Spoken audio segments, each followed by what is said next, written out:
Thank you, Cameron. I want to say thank you. I have one of my teammates here, Jermaine. So, Jermaine, I want to say thank you for being here as well. And I want to give a hand to those who put together that good food in the back and served us tonight. So, can we give a hand to our folks? We got some grown folks drinks back there, so we appreciate that. We always appreciate that. And so, yes, Cameron, I just want to say thank you. And for you and your entire team for hosting this wonderful event. It sounds like you all have a busy week ahead, full of events, workshops, and competitions, pitch competitions. And so I'm an athlete or a former athlete, so I love a bit of healthy competition, especially as a Steelers fan. We got a big win. Okay, there we go, Jay. We got a big win against Lamar Jackson and the Ravens last week. So Jay, right? So me and Jay will be celebrating after this. But my name is Isaiah Green, and I am the Assistant Deputy Director and Regional Advisor for the California Small Business Advocate. And I'm here today to get this economic development, innovation, entrepreneurial ecosystem party started. Yeah! Thank you, Jermaine. Can y'all tell I worked on that? It took me a while to get that one together. But a little bit about the Office of Small Business Advocate. So we are dedicated to supporting more than 4.1 million entrepreneurs in the state. And it's our office responsibility to effectively produce and share programs that will make it easier for equitable business owners in every zip code to create wealth, and not only just for themselves, but for their families and their communities. And so the mission of the Office of Small Business Advocate is to support California dreamers to start, to scale, and to succeed as small business owners, employers, and essentially the drivers of our California economy. And so how do we do that? We want to ensure equitable access to capital, markets, and networks. And so we aim to help democratize access to capital, diversify innovation economy, and drive economic mobility through entrepreneurship. And I had the opportunity to meet some real cool entrepreneurs, Justin and his crew. Hey, it was nice meeting you all, and I look forward to meeting some more entrepreneurs tonight. And so today, let's focus on the innovation part of our economy. So I'd like to share some fun facts, and I hope that you all will get excited about these facts as well. So California, if you didn't know, is the 5th largest economy in the world. Okay, we got someone who's excited to be in California right here. The 5th largest economy in the world. And our per capita GDP outstrips all other countries ahead of us on that list. Over the past 25 years, California's economy has grown faster than the nation overall at 111% or 75%. And it outpaces all other large states on a per capita basis, which means that we are the most fertile soil for business development here in the country. Inc. magazine's annual rankings of the top 5,000 companies for revenue growth over the past 3 years included 672 California businesses, nearly 200 more than the next closest state. We have the most manufacturing businesses and the most manufacturing jobs of any state in the nation. And so here's one that I love, and I hope that you love too as an entrepreneur, that we have the lowest first-year failure rate for small businesses in the country. I don't think that clap was loud enough, so I'm gonna say it one more time. We have the lowest first-year failure rate for small business in the entire country. Come on, guys. Come on.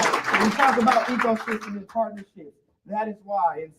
And the resiliency of our small business entrepreneurs. I will never forget that. So so we have the largest small business community in the nation. 99% of all businesses here in California are small businesses. And out of that 4.1 million small business owners, nearly half of entrepreneurs are risking it all are women, veterans, and people of color, and also with disabilities. So studies after studies shows that supporting these businesses run by underserved communities is where we can experience the most growth as an economy and be on our way to the 4th largest economy in the world. And because it's truth, among those underserved businesses, a very high percentage are non-employer firms. So this means that their revenue is capped by their workforce capacity. So you may be asking yourself why. why aren't our businesses able to scale? Does anybody have an answer to that? Any thought? Why aren't our businesses able to scale? Come on now. Somebody's awake. Access to capital. We found that it's very simple. It's access to capital. So whether you're trying to build your business to meet demands or trying to deliver on a contract, you need access to capital. So we know that big businesses are not using their own money to scale.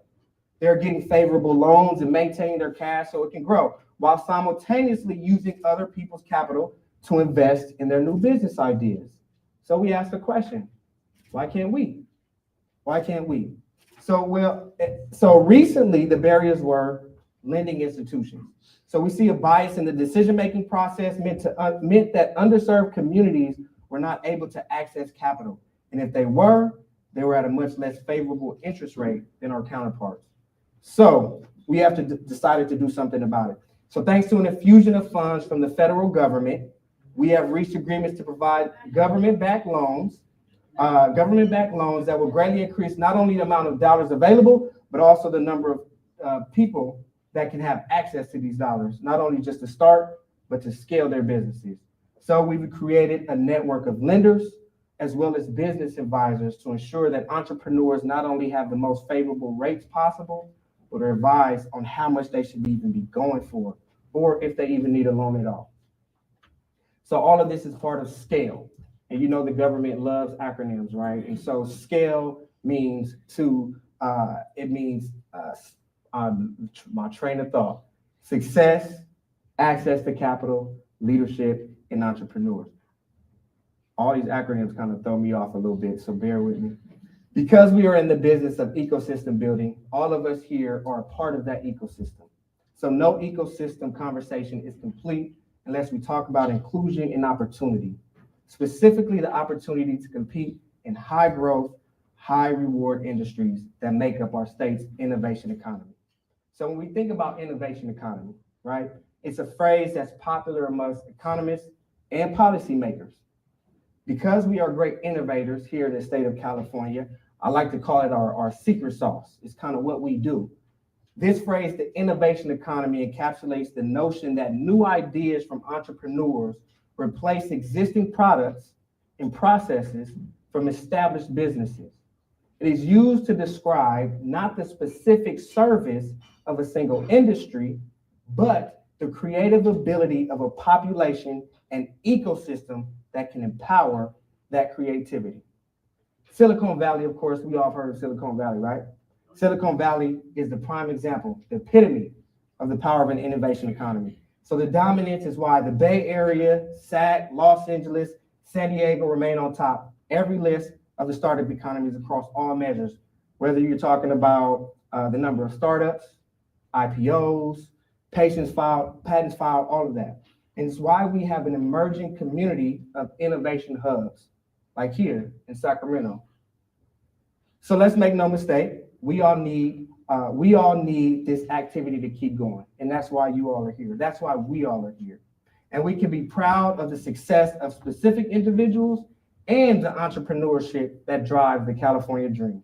So here at Cal OSBA, we like to support our individuals as well through our Accelerate California Inclusive Innovation Hub. We like to call them our iHubs. If you haven't heard of our iHubs, please visit our website to learn more. We've even got some exciting funding opportunities. Who likes funding opportunities? Okay, we got a few of y'all. We have some exciting funding opportunities that will specifically support innovation of small businesses. So we recently have been approved for about $10 million in funding through the Small Business Opportunity Program called the SBOP.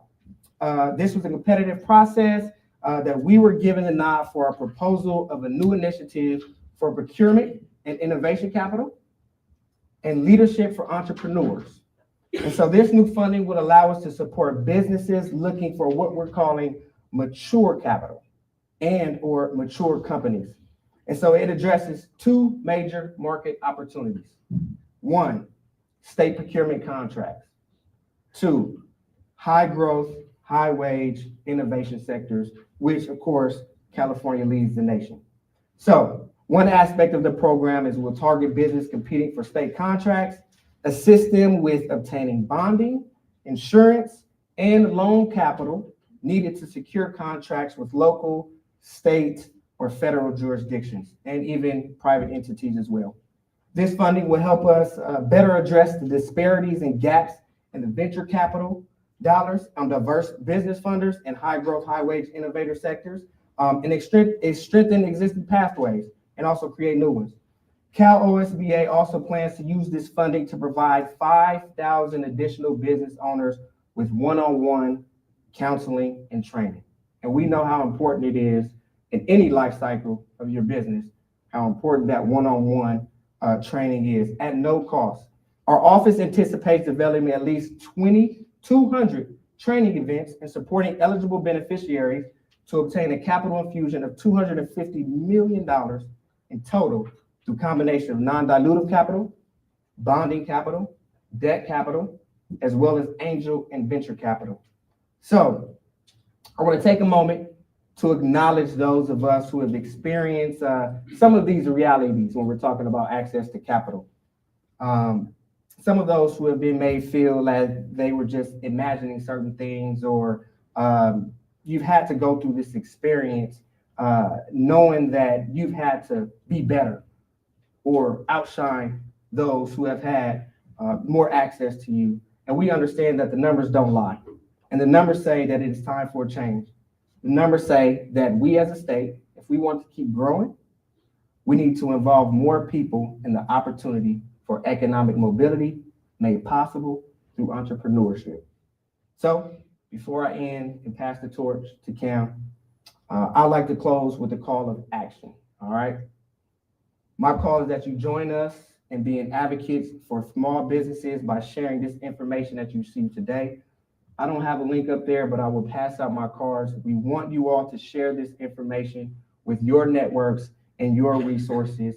And I hope that today you felt inspired by some of the information that you heard, some of the stats that you heard, and that you would feel invited to learn more. We hope that you in your entrepreneur journey, you continue to scale and you continue to succeed. And lastly, I hope that you feel confident in knowing that us, as California small business advocates, we have your back and we are here to support you in whatever phase of your business. So again, my name is Isaiah Green. Cam, thank you for having me, and I appreciate being here. Thank you. All righty, thank you, Isaiah. We appreciate the words and sharing all the resources available. So if you share those links, I'll be sure to get out. Since you all registered, I'll be able to send those links your way and make sure that they're accessible to the entrepreneurs here, but also for us resource providers to spread those resources around. So with that, next I want to welcome up Victor Huang, the founder and CEO of Right to Start, who will share a little bit more about the amazing work that they're doing at Right to Start, and then also just how to build a thriving regional ecosystem to support entrepreneurs and founding. So let's welcome Victor on up to the stage. So thank you, Victor, for being here. Thank you, Cameron. Do you all appreciate what you have here in Sacramento with this gentleman in the center? Global Entrepreneurship Week is all over the world. It's like over 100 countries. There's thousands of events happening. This man has won a global award for the kind of stuff that's happening here and putting this on. So Cameron Law, thank you for your leadership here.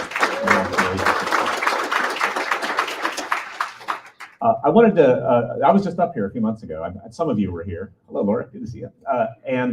I drove across the country, starting in Southern California, all the way to Washington, D.C. I wanted to take the pulse of America in this election year and try to get a sense of where the entrepreneurial ecosystem was. Where were entrepreneurs? Where was America? It was a very educational journey, very inspirational, very re-inspiring in many ways. I'm going to share a little bit about that. But first, I'll give just a quick bit about my background and what we're doing here at Right to Start. So my name is Victor Huang. I have been involved in entrepreneurship and entrepreneurship support for 25 years now. At some point, you kind of, you last long enough, you become the dinosaur that the young folks look up to, and I'm starting to get to that point. But I've been involved in this work for a long time. I've started businesses. Entrepreneurship is worth parting over anytime. I've been involved in starting businesses, selling businesses, shutting them down, running entrepreneurial support organizations, working with policymakers, working in economic development, doing global development, working with institutions like the World Bank, helping shape entrepreneurial economies. I've basically been in the business of economic growth through entrepreneurship and innovation. And before I did this work, I was at the Kauffman Foundation, which has been the world's leading philanthropy and entrepreneurship for about 3 decades, and I ran their entrepreneurship department for a number of years. And that's how I started to work with Cameron and got to see some of the fantastic work happening here in Sacramento. And so I've gotten to see entrepreneurship in a very unique way. I've had this perspective of seeing what's been happening across the country. And I've seen a lot, and I can share a lot. And what I wanted to do is to share a little bit about what I've seen, both through this work I've done, as well as through the cross-country trip I took. I got into this work in the very beginning because my parents had to start a business just to be able to afford to put me through college. So they came to the US as immigrants. They believed in the American dream. And when I was lucky enough to get into Harvard as a young man, they couldn't afford to send me. So one, they had to take a second mortgage out of their house. So they put everything they had on the line. And the second thing they did was to start a business on the side, which started on the weekends, became the evenings, became the week, became a business, became full-time, and eventually made enough to put myself and my sister through college and even build a little retirement for themselves. So I've seen the power of entrepreneurship to change lives, but I've also seen how hard it was. I remember the difficulty of what my parents had to do, the sleepless nights, the anxiety within the family, the challenges of how do you actually build this, from the simplest things like, how do you fill out this form again? What's an LLC again? What's a C Corp? What's an S Corp? How does accounting work again? How do you hire people? What can you do to build business? All these different things that once you've been through the cycle a few times, it all seems pretty second nature, but for people starting at the first time, it's the most terrifying thing you can imagine. And so I've seen the struggles of what that looks like. And I realized it doesn't need to be that way. In fact, that was one of the things I saw when I finally went to Harvard and saw the way that we study economics and the way we study economic growth. It actually doesn't take into account folks like my parents, the ordinary people trying to make something of themselves, trying to build a better life, trying to create a little bit of wealth, trying to create jobs. That kind of exposure, the voices of the ordinary people don't reach up to the people that run the system or run the economy very much. And so I really have spent my life really trying to change that. And so that's led to work to really try to expand economic opportunity by helping unleash the power of ordinary people and ordinary citizens, because ultimately that's where the power comes from. And so that led to all this work I've done over the years. And now with Right to Start, this is an effort we launched about 4+ years ago. And the idea of Right to Start is that the voice of the entrepreneur is missing in civic life. If you think about the issues that we talk about in public life, they tend to be issues that ignore the heroic efforts of ordinary people trying to build something, create something new, start new businesses. And so that voice needs to be lifted up. So in Right to Start now, in 4 years, we are now operating we have roots in 40 states across the country. We've had 15 state legislatures introduce over 40 Right to Start Act bills based off of our policy recommendations. We've had 5 states implementing these right now, including 2 states that have passed laws completely, 3 states that have done it through executive action in the executive branch. And these laws basically tackle this issue of how do we get entrepreneurship lifted up in civic life. And so in Nevada, in Missouri, we passed Right to Start Act bills that have been signed into law by the governors. In states like Michigan, in Kansas, in New Mexico, and now a bunch of other states are starting to raise their hands and say they want to do this too. And this creates an Office of Entrepreneurship that puts someone in charge of taking care of entrepreneurs. It starts tracking the issues they're dealing with. It makes recommendations to the governor and the legislature on how do you improve the environment for entrepreneurs. It starts opening up government contracts, starts looking at finding ways to make capital more accessible, really putting someone in charge of the issue, because it's just like in business. If no one's in charge, then nothing happens. And so that's the problem in entrepreneurship, is that we've never had anyone in charge. So this road trip I took, I'll talk about this road trip and sort of where the country is. We just went through a thing in this country a couple weeks ago. And the thing about this road trip was, what I found was there was this huge disconnect between what our leaders talked about and what ordinary people wanted. And that the ordinary people, when you read the news, you think this country, you hear this narrative of dysfunction and division and decline, and that is not untrue. There's plenty of that. But when you get out in the country, I drove from Southern California up through Fresno, Sacramento, through Oregon, Washington, Idaho, Montana, North Dakota, Minnesota, Wisconsin, Illinois, Indiana, Michigan, Ohio, Pennsylvania, down to DC. And what I found is that the people that are building the future are the entrepreneurs. They're busy at it. They're doing it right now. And they aren't waiting for permission. They're not waiting around for, help. They're just doing it because it needs to get done. And I found that, one, very re-energizing, but also I found it disconcerting that there was this disconnect, that you don't really hear about these issues, these stories, these concerns, the struggles of people trying to build stuff, trying to make things better in their communities, to create jobs for themselves, to create wealth for themselves and their communities and their families. You don't hear this very often in the narrative. And so we just got through this election, and this was a remarkable election for a bunch of reasons, but one of them, it was the most prominent that entrepreneurship as an issue has actually been in the national narrative. And that was on both sides, by the way, so I'm not going to go into which side said what, but entrepreneurship, this idea that entrepreneurs can drive the future, are building the future, that we need entrepreneurs to be at the front of policy issues and thinking, from innovation, technology, and just ordinary everyday entrepreneurs. That was in the national presidential election. I do not recall a presidential election ever that has ever had entrepreneurship at that level. And what that speaks to me of is this, which is, I think the thing I picked up across this country is that this country is ready for a reboot. There's this sense that things are broken, this sort of narrative of things kind of divided and broken and paralyzed and gridlocked. It kind of ticks ordinary people off, because that's not who we are. Like, at the level of communities, of work happening in places like Sacramento, things happening at the state level, people are trying to get things done. And so that is actually what's going on. And so we as a country, we're a country of starters, builders, makers, innovators, doers. We just make stuff happen. We build stuff. That's kind of the quintessential idea of America as the startup nation, right? This was the startup nation that people ran to because they were trying to get away from places they couldn't do stuff. And so they came here to do stuff. And so it's still in the country. It's still very deep in the DNA of this country, which is this idea of entrepreneurialism.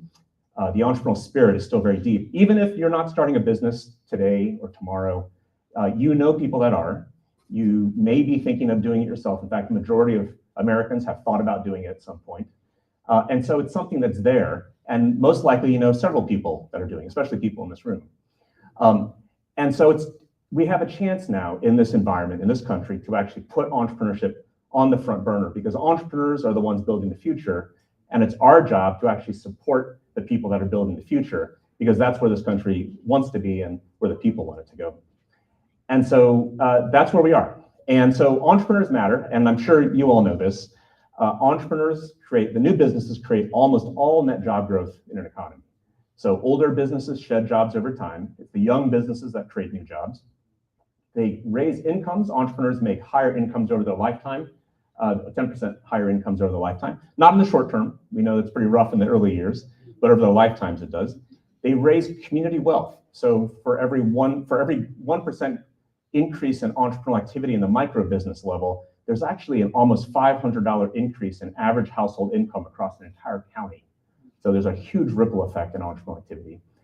Entrepreneurs fight poverty. For every 1% increase in entrepreneurship, there's a 2% decrease in the poverty rate in a state. Powerful. And we also know entrepreneurs diversify the supply chains. We saw this during COVID when we ran out of stuff and we didn't know how to make stuff. It was the entrepreneurs that jumped in and said, well, we're going to start making these things. We're going to make hand sanitizer. We're going to make masks. The entrepreneurs are the ones helping us build the supplies that actually were able to fill the needs on all the different gaps that happened in the market.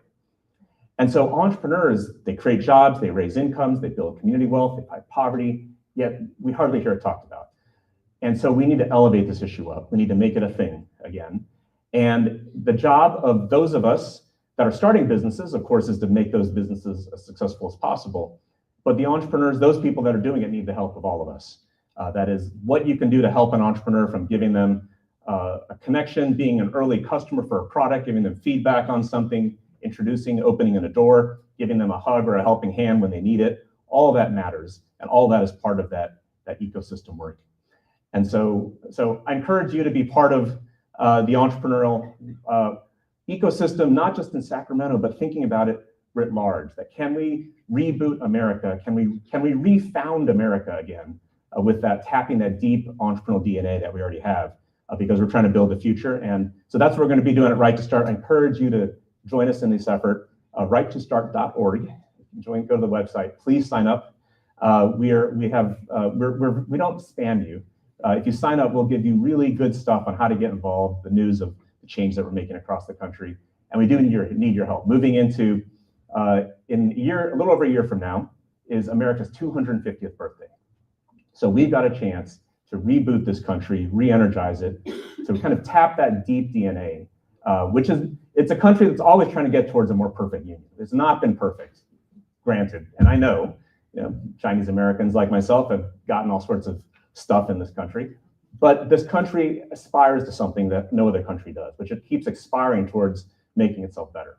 And so we've got a chance to do that, and the entrepreneurs are at the front of this, and we have a job in our work here to be part of that and support them too. So thank you very much, Cameron. Thank you all for being part of this great work here. Happy Global Entrepreneurship.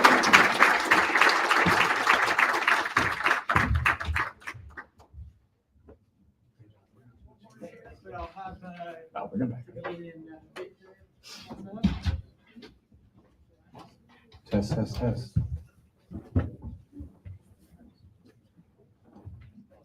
Get cool chairs. All right, very good. We'll do our quick little fireside chat here. So thank you, Isaiah and Victor, for getting us started with some awesome content here. We have Jermaine Carter Gibson, who's also with the California Office of the Small Business Advocate and is a local lead here in the Sacramento region. So we're excited to have you both up here. And sorry, I didn't pull up my questions while I was pulling up the chairs there. So you're doing some zingers. Zingers, they're tough ones for sure. Really, I think one of the things that I continually see is really this discussion around entrepreneurship and its connection to economic development. And when we look at resourcing these resources that support founders, and I love one of the quotes, I think it's a Right to Start one that maybe you've shared, was out of 1,000 of us, 3 start businesses, and what are those other 997 people doing to wrap around those starters? And so thinking about resourcing this entrepreneurship development, what can you share more about how regions can invest in building thriving regions for entrepreneurial activity? And maybe we'll start with you, Victor, and then we'll go to Jermaine. The thing about entrepreneurship, which has made it so hard as a public policy issue, is that it's a 360-degree problem. And so what's happened so far in public policy is we've tended to target entrepreneurship support through very kind of narrow means. And so we'll say, all right, here's a mentoring program for you, which are great. Here's a capital fund we're going to create for this community, for this market, which is great. But all these, you think about the entrepreneurial journey itself, those of you that have been on it, everything hits you, from the way the tax system's set up, to the regulatory system, to the capital systems, to healthcare, to the educational system, to childcare systems, to government contracting, to the way economic development funding flows, to the way workforce funding flows. It's just on and on. There's so many things that affect the entrepreneurial process. And so the way to really tackle this now, and this is what we've been trying to do at Right to Start, is to think of it as a 360-degree problem, which is you cannot tackle entrepreneurship issues through point solutions.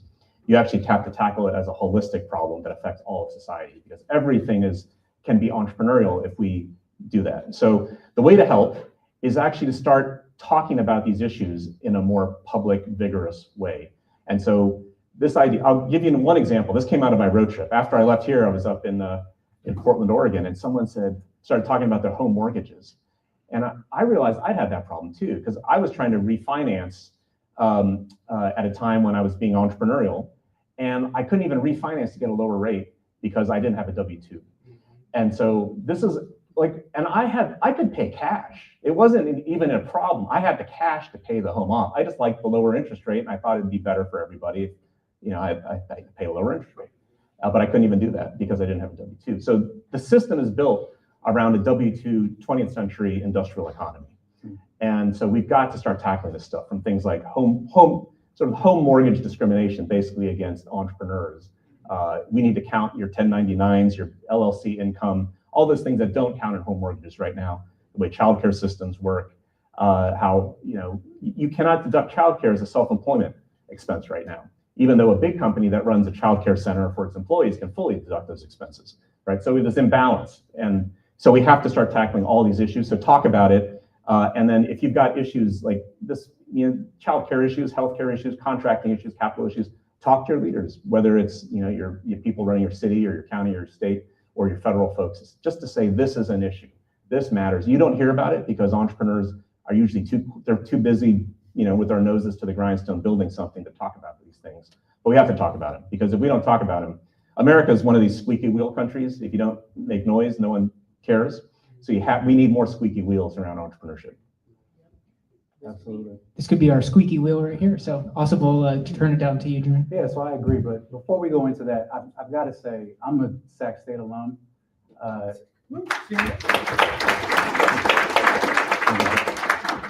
And when I was here, this didn't exist, right? I met the mother of my children right outside of this library. And so the fact that this exists here and the work that you and your team are doing is absolutely incredible.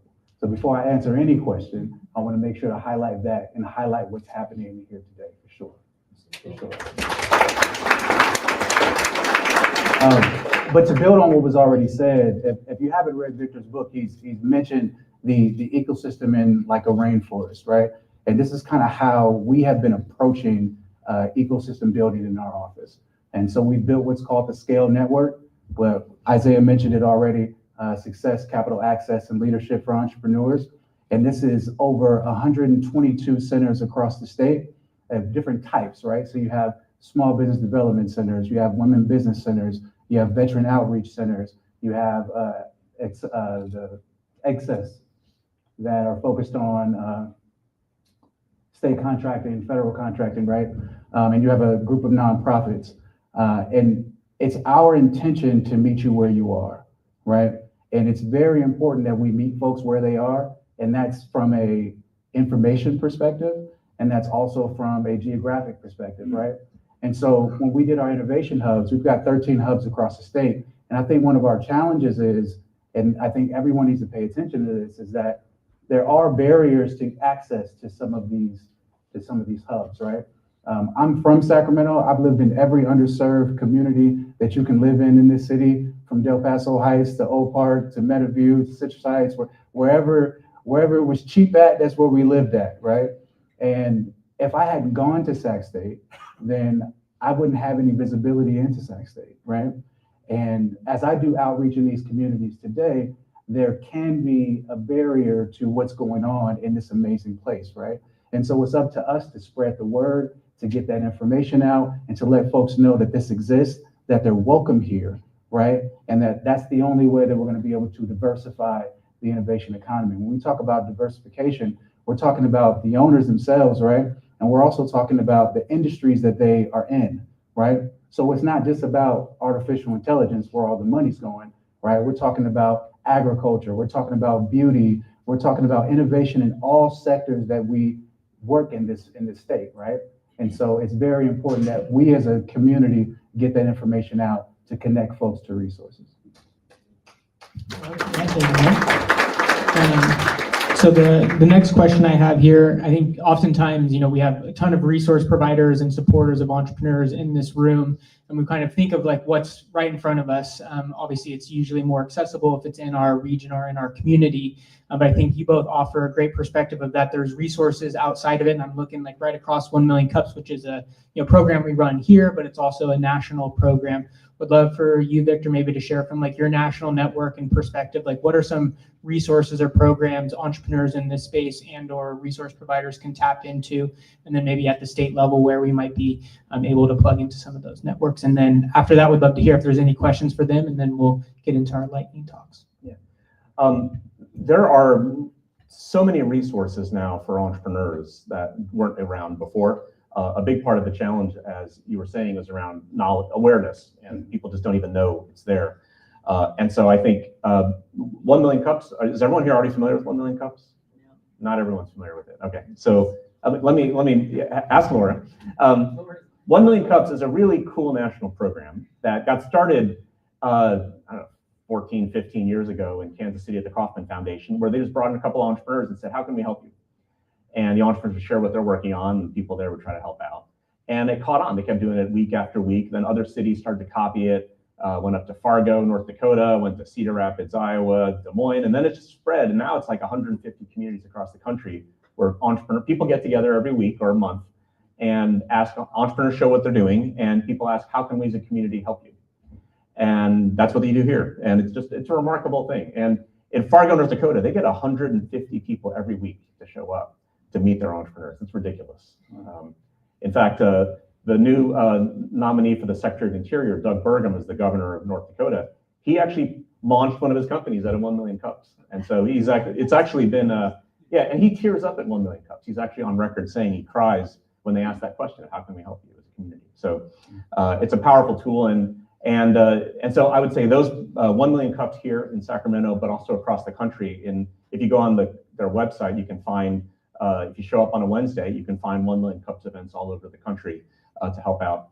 And maybe the final thing I'll say is, and this was something Steve Jobs used to talk about, when he called it Bill Hewlett when he was like 12 years old, about looking for parts for his startup company. Actually, he was just doing radio electronics, and he asked for some parts on radio electronics, and he ended up getting hired by Bill Hewlett at Hewlett Packard at 12 years old. And Steve Jobs always said, entrepreneurs are always willing to help out. Like people, if you ask them, because they've been through it before, they know how hard it is. And if there's someone trying to build something and you say, hey, I could use help doing this, you can almost always find someone that can help you do it. And I think that gets underutilized a lot in the entrepreneurial world, which is just reaching out. And Steve Jobs was, just pulled Bill Hewlett's phone number out of a phone book back then. But now a very well-placed, email to someone can get you a long ways if you need help. I think what's been on everyone's mind is access to capital. Wherever I go, the conversation is access to capital, right? And our office oversaw $4 billion worth of relief dollars in relation to COVID, right? An extremely tough lift. We're very proud of it. But what I'll tell you in going through that process is, although we got the $4 billion out, not everyone that needed it received it, right? For a lot of reasons that we believe can be resolved. And so small stuff, like I don't have a business bank account, so I couldn't receive a grant, or I didn't do my taxes, so I couldn't show the difference in income year over year, right? And so we're calling these things capital readiness. And so the big thing outside of the ecosystem that's happened is that $1.2 billion has been awarded to the state of California through SSBCI, which is the State Small Business Credit Initiative. Now, this is different than COVID-related money that was grant money, right? This is credit enhancement. So this money is to guarantee loans and incentivize lending institutions to loan to small businesses, right? And so half of that money went to iBank. Their email or their website is ibank.ca.gov, ibank.ca.gov. Whenever I say a website, I got to slow down. And then the other half went to the treasurer's office, right? And so it's important to know that this money exists and that it's being funneled through CDFIs and regional banks. So I'll tell you a quick story. I know we don't have a lot of time, but I started a business in January of this year. And I went to my national bank with a 730 credit score and a business plan, and I'm ready to go. I've heard all the spiel, let's do it, I need some money, and I was denied. But because of information, I knew of other options, right? So I went to a more regional mission bank lender and got the money I was looking for, right? And so it's our job, because we believe that capital without coaching is a crime. So it's our job to provide the information that can connect folks to the new capital that's available. So know that this money exists, know where it's coming from, and know how to get in contact with it. And that's through our network. We can give you more information through our website, but just know it's available. All right, we have time for maybe one or two audience questions if you have one.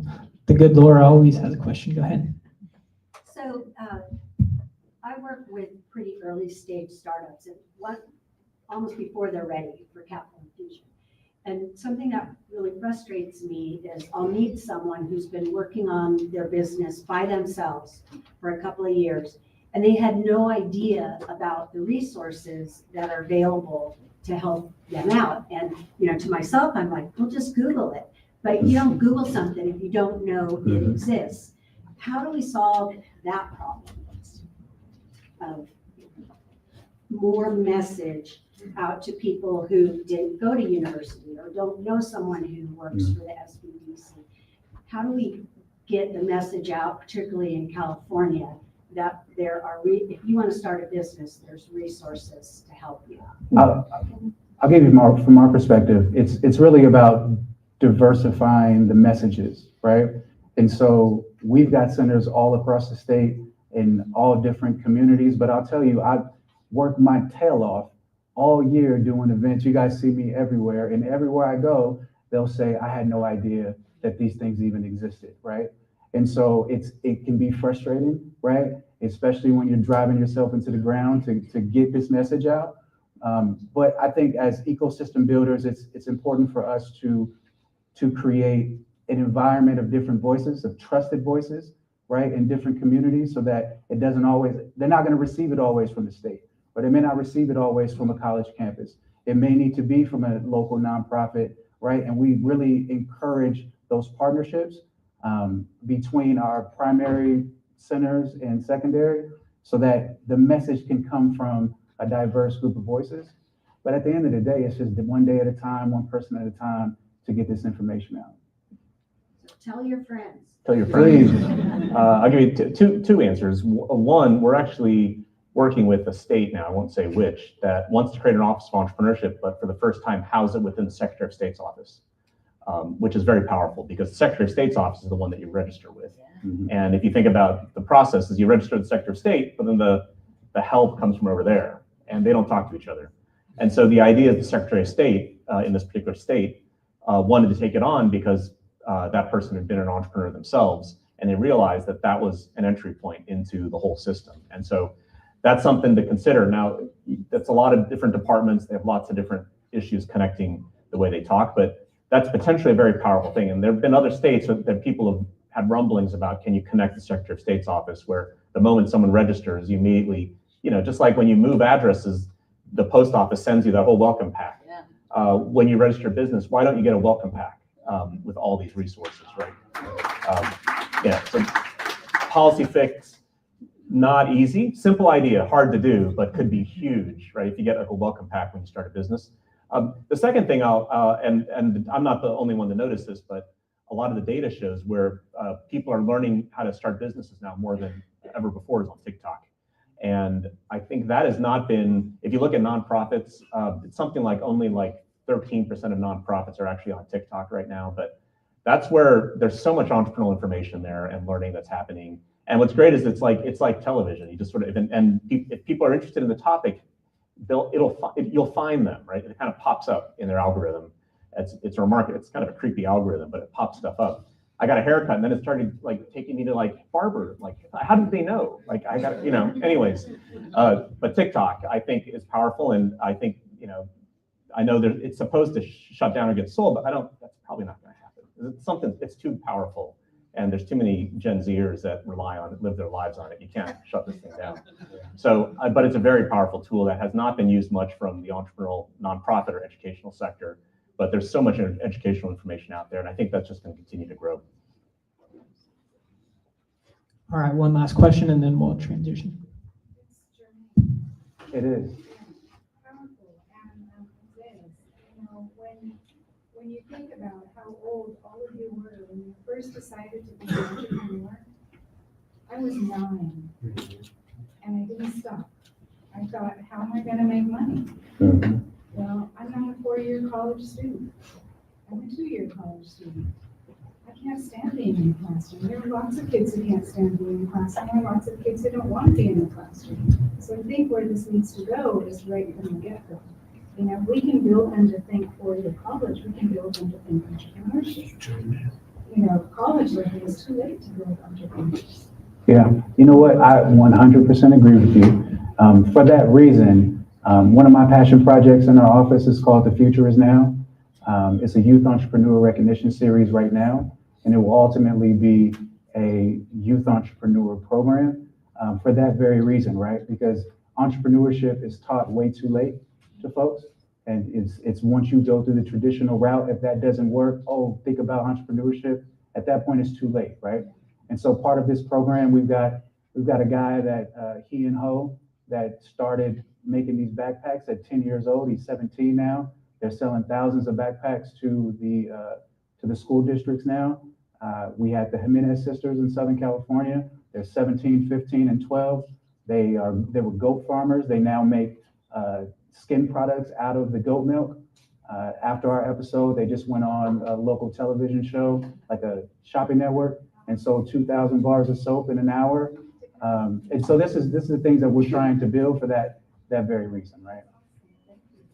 You have to ask yourself with education, we're trying to make kids learn trigonometry, but they don't know how to balance a checkbook or read a profit and loss statement, about it, right? We've got essentially like our systems are so antiquated right now. And this is the entrepreneurial economy where, financial literacy, basic financial skills are more important than trigonometry for most people, right? And so but there's such a resistance to change. So what's happening now is this movement coming up from across the educational establishment, which is very much an underground movement, which is to change the way education is done to do more applied learning. So project-based learning, right? Design thinking. So at Marshall University in West Virginia, they just now, it's the first major university that I know of that now requires every freshman to learn design thinking.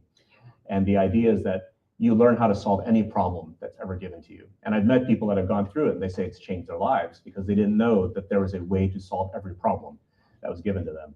And so, there's a network now of schools called the CAPS network. It's like 120, 150 schools across the country where they're trying to do real world applied learning K through 12. But the issue now is that the system they're doing it despite the system, right? They're not doing it because of the system. They're actually finding ways to do applied real world learning despite the way that credentialing is done, despite the way that teacher training is done. You have to. So, but you don't have to, we shouldn't have to, right? We should be able to change the system to adapt. And so that's actually a big part of, I think, what's ahead is when I talk about entrepreneurship as a 360 problem, how do we get, credentialing, testing, teacher training to focus on applied project-based real world learning, financial skills that let people do stuff and solve problems. And I think that's the shift that we as a society have to make in the next few years. Cameron, I know we're wrapping up. So I know we are. Who wants to be here all I night? know we are. I just want to leave this one thing to the entrepreneurs in the room. It's been helping me out this year on my entrepreneurial journey is we all know knowledge is power, right? But execution trumps knowledge every day of the week. It's not enough to just know what to do. You have to execute. So let's execute.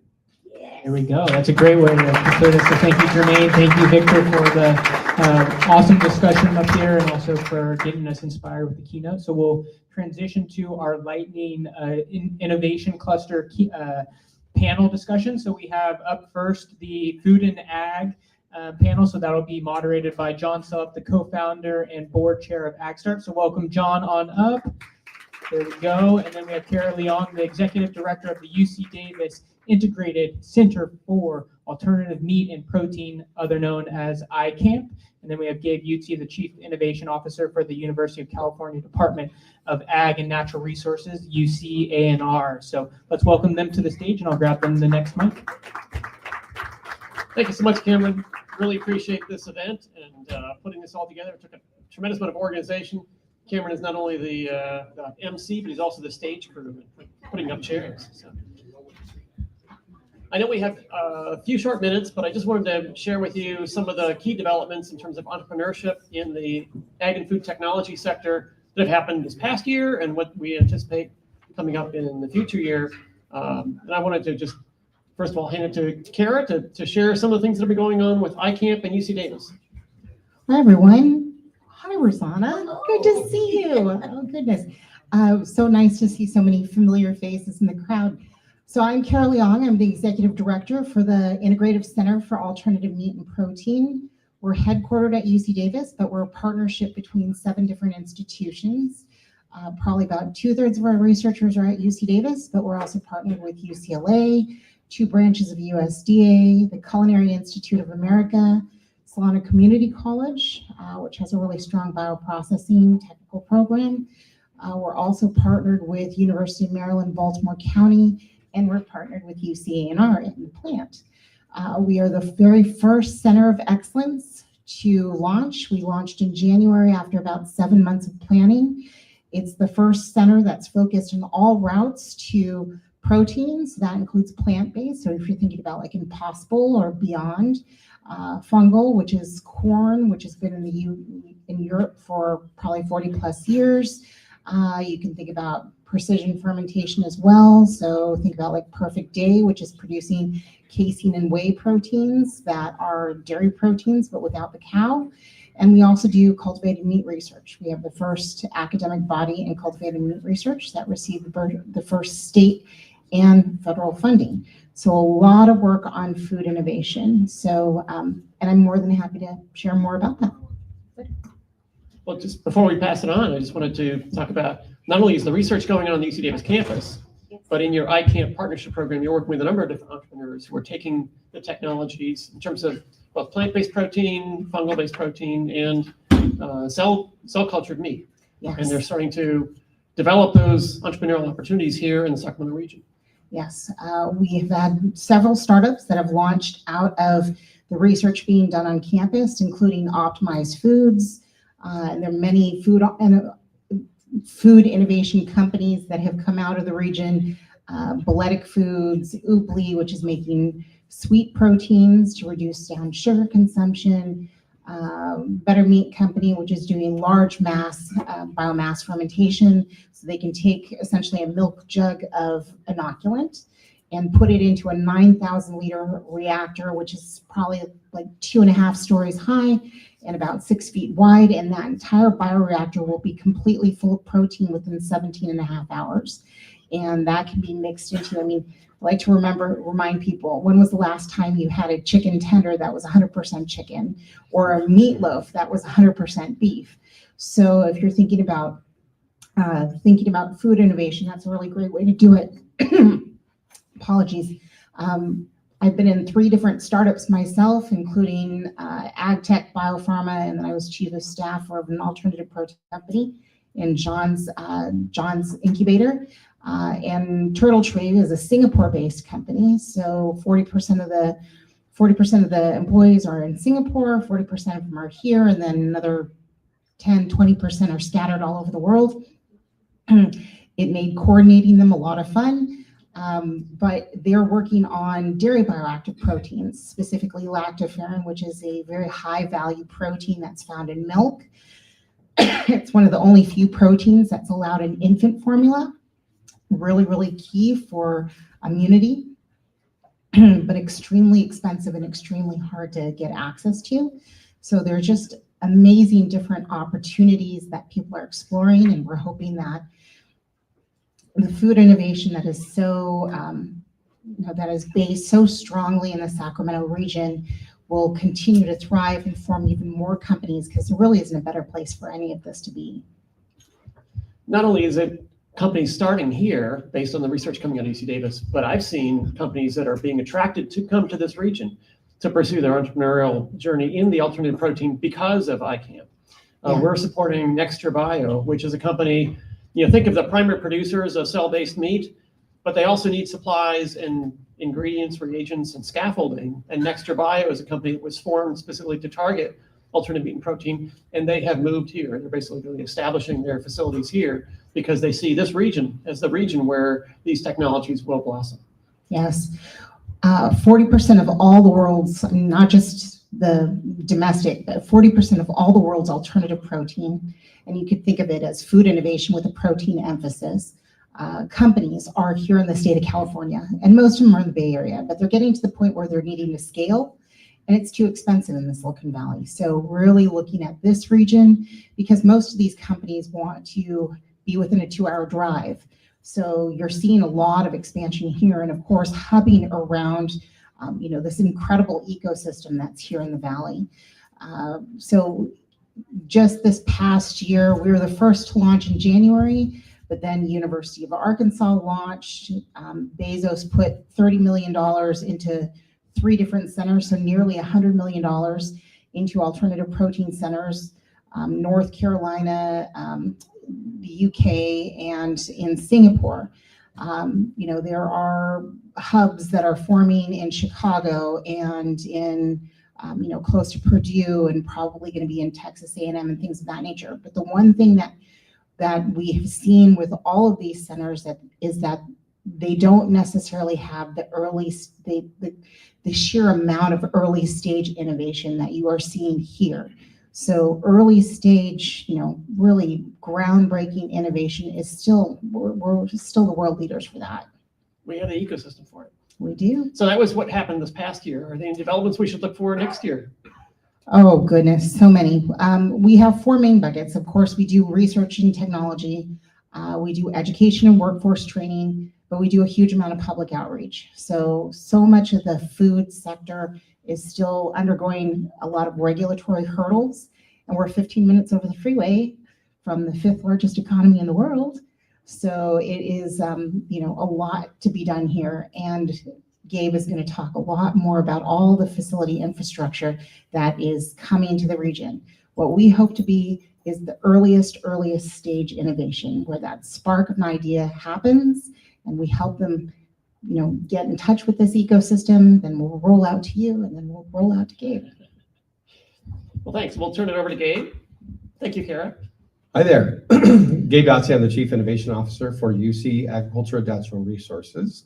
We're part of the University of California that's been in existence for over 100 years. We exist in every county in California, including Sacramento County. Our job is to translate the science and technology out of the university into the hands of industry and the public related to food, agriculture, and natural resources.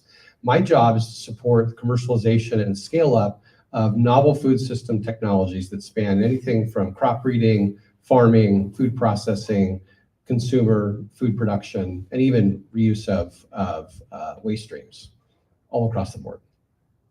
So some of the cutting developments that we've had this past year that I know that you've been involved in, but we recently finished the FIRA conference. If you can explain what FIRA and the mechanization efforts are. Yeah, so those of you who may or may not know, this region provides, as Kara and John have both alluded to, a pretty unique draw globally in the world because of the presence of UC Davis, the uniqueness of Sacramento, the proximity to the Bay Area, the proximity to food production up and down the valley, which is really the largest food production economy in the United States. So we are the top ag producer in the United States, if you didn't know that, from a variety of different specialty crops. One of the top issues right now, because California is at least 10 times more expensive to produce the same things that they produce in Mexico or South America, we have to get a lot smarter about how we produce our food, and the chemicals we put on them, the water, the labor that's applied, all of those things are under pressure. So we have recently launched in California North America's largest ag robotics and automation conference. Started in Fresno 3 years ago. We had 1,000 people show up. We were thrilled. Last year we did it in Salinas, 1,700 people showed up. We just had it this past October in Woodland at the Yolo County Fairgrounds, where we grew a field of vegetables in a parking lot. And every ag robotics company startup really in the world with any salt selling something showed up here. We had people from all over the world. Over 2,000 people came to really advance this topic forward. They love the venue so much, the proximity to Sacramento, the entrepreneurial ecosystem here. GoFar, Western Growers, and UC-A&R, we're going to rehost the same event here again next year. It may become the permanent home because it's such a great place to be here in the Sacramento Valley. We welcome you to join the FIRA conference. It's going to be in October again in Woodland. If you've never seen a laser zapping a weed, it's super cool. Come and see it. And then other developments that are underway here locally. I know that Kara mentioned a lot of the research coming out of UC Davis. It may incubate in a wet lab, either at AgStart or some of the other half dozen startup incubators. But to scale up, there's still a gap here in the region. So perhaps you can talk about your plant proposal. Yeah, well, John Sellup, humble moderator here, is the forerunner really has single-handedly created the largest wet lab incubator dedicated to food and agriculture in Central Valley of California. So big kudos to John for paving the way here. We got to take that credit before Aggie Square opens up because it's probably going to have more wet lab space than we have now. But Not for fully today, dedicated until next to spring. adding food, but it's yeah. So John really paved the way. The plant is really meant to be, when I started this job, I work statewide, so I look at the innovation ecosystems in Salinas and Fresno, in San Diego and Riverside, all over the state of California, and saw really the unique global position of the ecosystem here. And frankly, those of us who work for the university, we get calls from all over the world all the time from someone wanting to come see UC Davis and see something. So we knew we have something special, and that if we could create that next level deep tech ag and food commercialization ecosystem, we could really create something even more special and more unique and more scaled and create the stickiness that we're after for entrepreneurs in the region, which often for the deep science and tech facilities like at-scale biomanufacturing or large-scale wet labs or food processing, they have to go somewhere else. So we decided to create an envision and start the journey on an innovation center that was unique, and that's called the plant. So what we've envisioned is about 120,000 square foot facility that has 100,000 by itself square foot greenhouse facility, high tech, just like the Dutch do it in the Netherlands, if you've ever seen that. Envy of the world for indoor farming, just like Gotham Greens down the street on 80.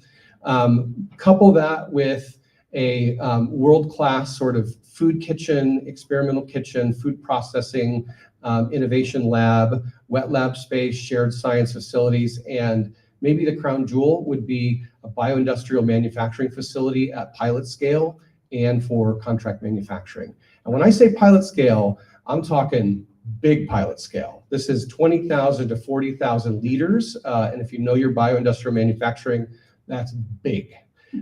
So most of the companies that have gotten started with these facilities, there's one in the Bay Area called ABPDU at 300 liters where Impossible Meats and other companies got started.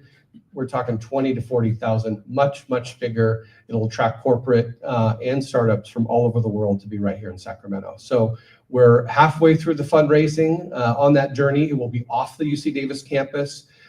2 sites in Yolo County that are being considered, West Sacramento and Woodland, and we're excited to hopefully launch that in 2026 to be really a global home to food and agriculture innovation that will be a new draw to the region. And the last thing that we've heard on the culinary front is this new word, food frontier. Yeah. Well, so a band of us innovators in the region really crossed aisles. I mean, if you think about the hospitality and culinary community in Sacramento, it's really an amazing, unmatched in the region, asset that we have. Couple that with the innovation space, and you really have something that spans the food system that's really special, from the science and technology to the hospitality and the restaurant scene. So 2 entrepreneurs in the region you may know or have heard of. Megan from Honey Agency. What's Megan's last name? Phillips. Thank you, Megan Phillips, and Brad Checky from Canon and Frankette partnered together with a big band of us and decided to create a new front-facing brand for the region called the Food Frontier. And the Food Frontier it's exciting because in other regions around the world, one notable place is called Food Valley in Wageningen, which ripped off Silicon Valley. Is a world-class destination for food and ag innovation. And we said, we actually have that and more in spades because of the hospitality and the farm to fork culture that we have. If you pair that with innovation, you create the food frontier. So now we have this brand that unites innovation and hospitality in a new and creative way that we're ready to spin out and face the world with and attract people from all over the world to come and to be here. The first big event that's coming is the Slow Food Terra Madre event next year in 2025, which is on the culinary side, but really a global draw for culinary entrepreneurs that takes place in Italy. First time in the US, it's going to be in Sacramento. So that's exciting. Coming right here to our River City. I think sometime next fall is what I understood, but but we'll get the dates. So there's a lot of exciting things happening that have happened this past year or are happening this coming year. The opportunities for innovation in our global ag and food system is tremendous. And a lot of that innovation, a lot of those ideas, and a lot of the entrepreneurial companies that are charting that are starting out right here. What was the So- name of the culinary event, please? Terra Madre, it's called Terra Madre. And I forgot exactly when it's going to happen, but we'll follow up on that. Yeah, you could probably Google it or whatever, Yeah. as someone said. But Yeah. yeah, Slow Food Terra Madre. Are we plugging events? Ones that we help put on, yes. But you know, events raise the profile for our region, and entrepreneurs both here and far away see what's happening here in our local region. Investors see if there's things happening in Sacramento, and so they pay attention to what entrepreneurs here are doing. So it's really important to elevate and communicate the exciting things that are going on in our region. Yes, yes. For example, we're throwing our second Protein Central this Friday. I apologize, I'm already beyond capacity right now, but we'll throw another one in March 12th. It's open to the public that's specifically interested in food innovation and biomanufacturing.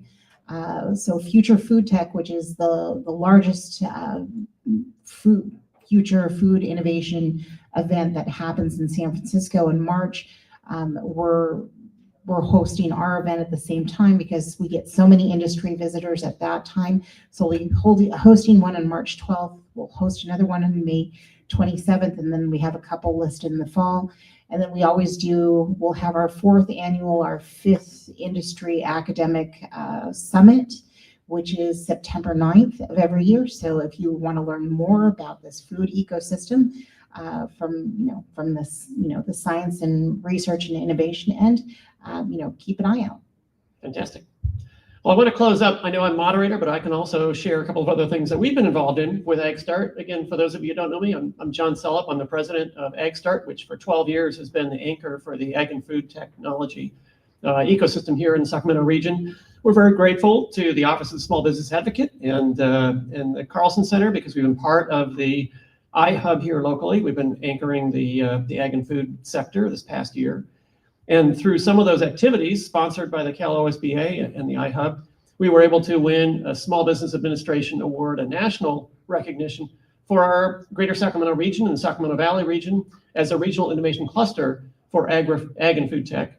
And that gives us additional resources over a multi-year contract with the federal SBA to really provide more services for small business, for entrepreneurs in the agri-food tech sector here in the region.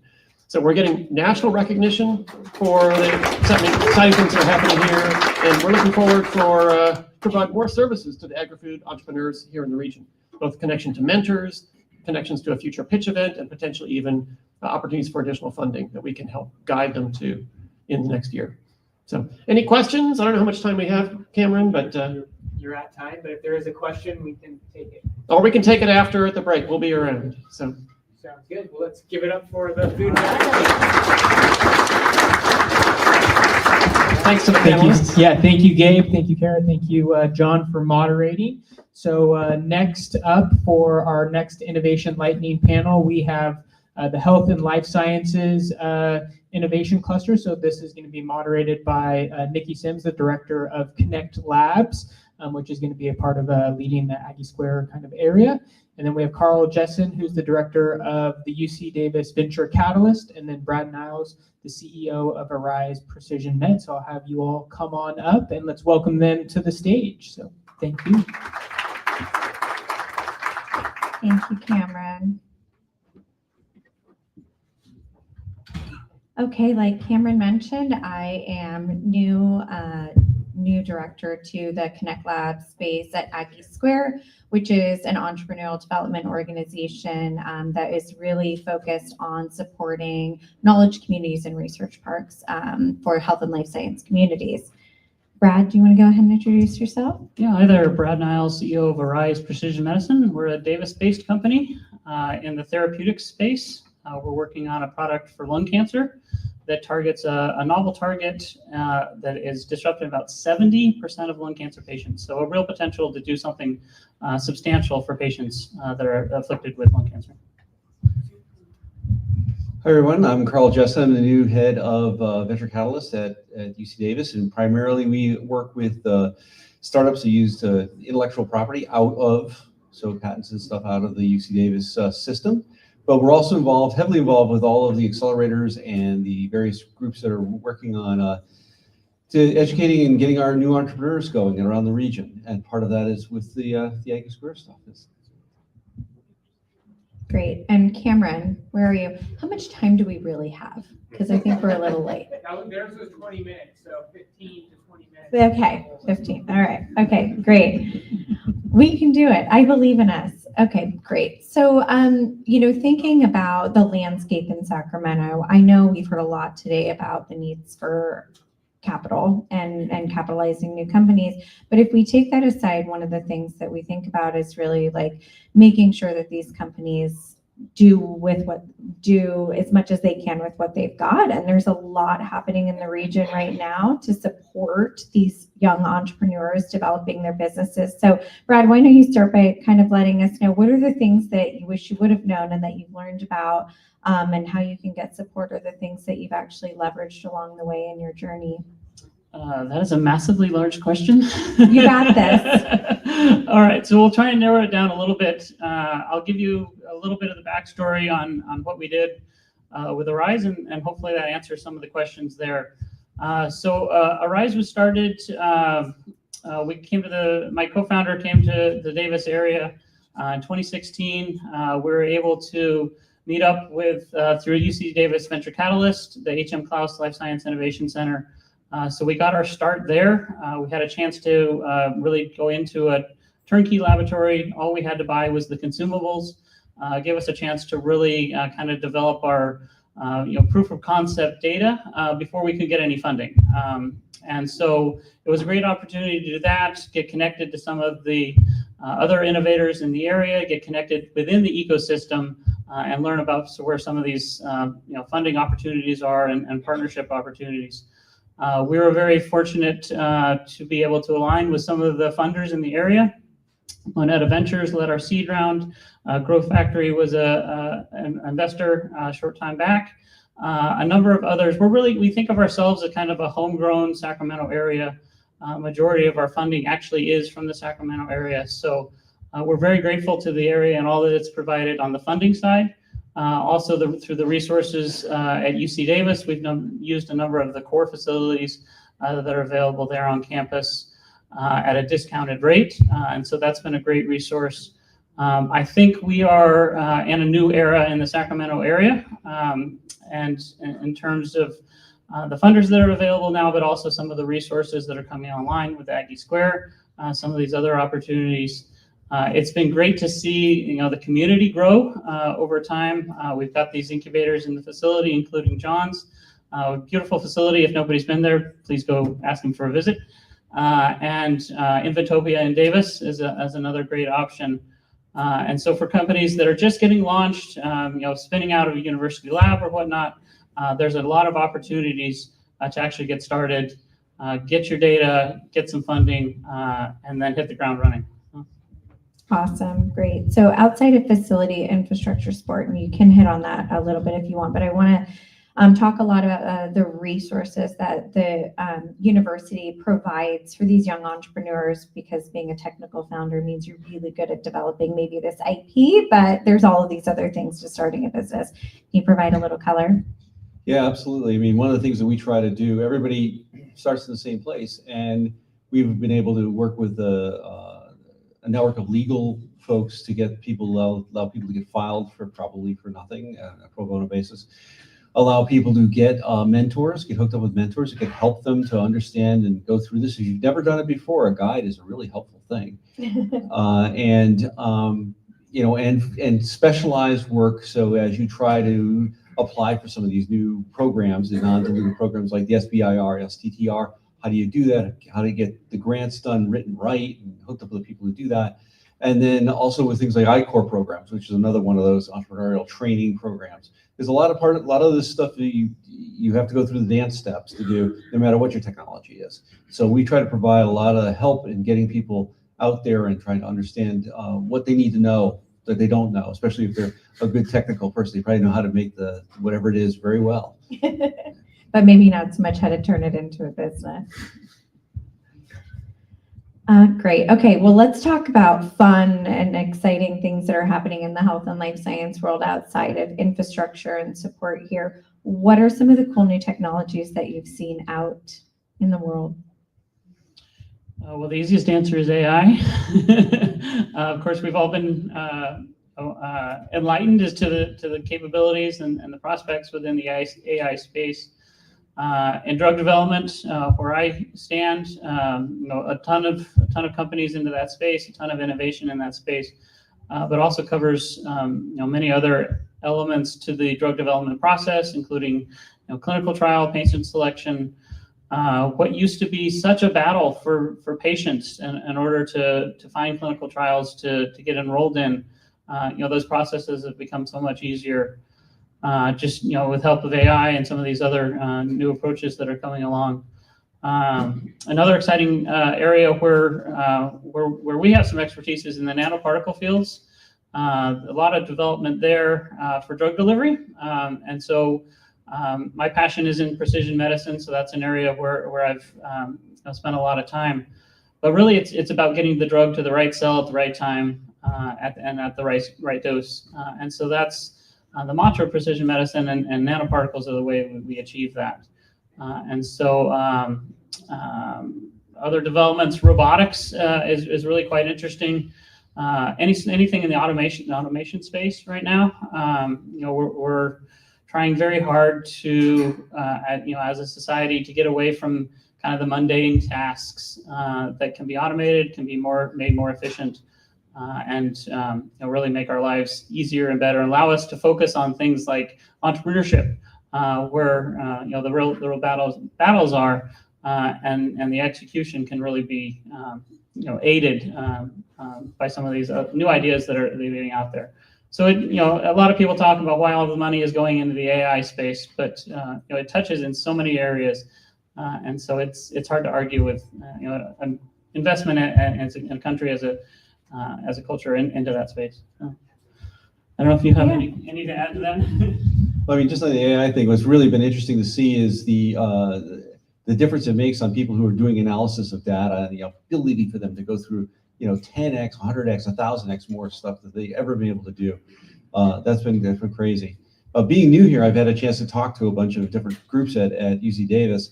The thing that got me excited yesterday was talking to the VetMed people. And there's some interesting work being done in cell and gene therapy, of course, but also in the life extension of large animals, things like that. And how can you have them do longer? And they can use techniques you can't use, for the human on the human side. One thing we just in the middle of trying to get some patents done on a unique way to inoculate against avian flu that is really simple. It's like a spray bottle kind of thing. So those kinds of things are really exciting, and I'm really excited to see how that also potentially goes over to the human side of it as well. I think there's some ebb and flow in that particularly. Yeah. I'll just add one other point too in terms of drugs that have been developed and failed through the process. There's such a push now towards kind of rescuing some of those drugs that have had a couple $100 million put into them, have made it to human trials and have shown to be safe, but maybe they weren't as effective, or maybe they were effective but they weren't safe. So designing new ways to slightly tweak the molecule, but also to find the patient populations that are be the most applicable to that. So that's something I came across the other day that I'm really excited about the potential there. Yeah, that's great. So we have a really unique opportunity between the intersection with UC Davis being a world-renowned academic institution, plus the health system there, Wexford, who's the developer of the research park, these innovators that are coming in and building their businesses within this knowledge community.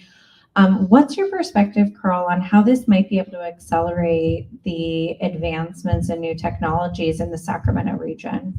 Well, I have to say, thanks for setting that one up, because that's one of the reasons why I came here, because the investments that they've made in things like Aggie Square and looking at the amount of research funding that UC Davis gets, I think that what's interesting for me is that I think the facilities at Aggie Square do a couple things that are different. I don't think they displace probably not any of the things that are out there. They add on to that, but they also provide a way and some really spiffy places for companies that want to say raise VC money and things like that to show their stuff off in super class A space and all that.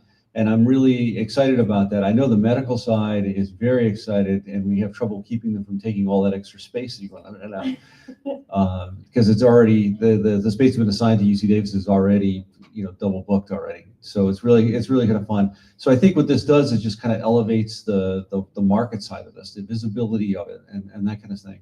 What's interesting for me is that having got to know some of the accelerators who are out there, there's a place for all of these. I mean, it's a brand new entrepreneur is not walking out of a lab and walking into Aggie Square. They don't have that kind of money. So, but the people who need to have that type of place and those kinds of facilities are the ones that are going to really be able to leverage it. So it's really exciting. And it's really also exciting because they keep telling me it's on time and under budget. That's right. Which is exciting. Brad, as an entrepreneur, what are your thoughts around an intersection like this and how it might be able to support the work that you're doing in the region? Yeah, I think it provides a very valuable option.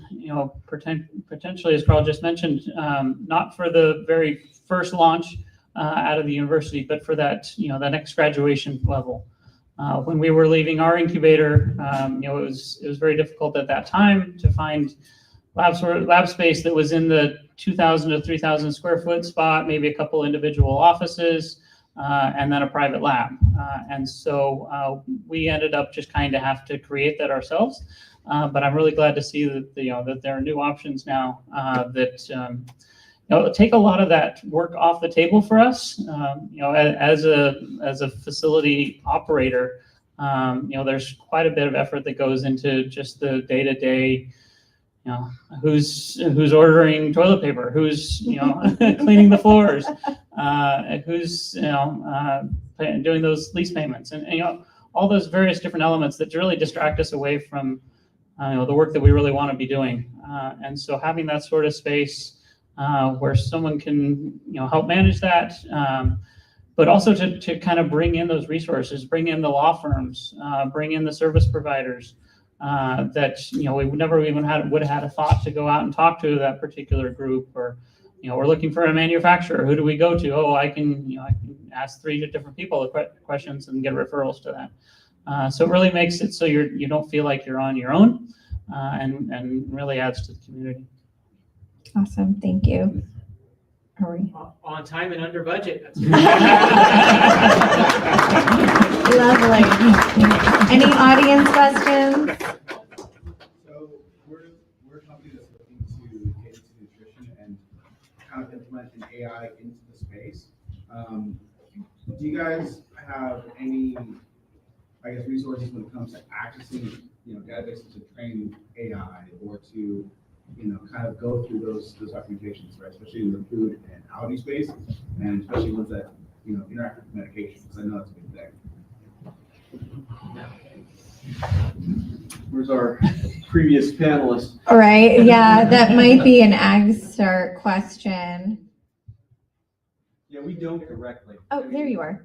I see you. Do you have an answer to that question? I don't have a direct answer, but we can connect and talk. I'm sure Yeah. that there are databases somewhere in the universe. There is a startup that it came to an iCamp event where Kara was, and they actually they've built AI algorithms for different strains of fungus and how that does something with metabolites. That is all I know, but they were really brilliant. So these startups exist, right? And the more that we have these folks together and the more that we're supporting and bringing everybody in the same room, we can say, oh, I remember I saw that person at Kara's event when I was talking to John, and we all sat at a table and we learned that now you have somebody that can support you, and it's a college student and they're starting their own startup and you guys can do this work together, right? So I think collisions like that are beautiful things, and of course have a conversation, but I think that's what we're doing well here, and those types of collisions will continue to happen as we raise up these different types of parks and we all work together as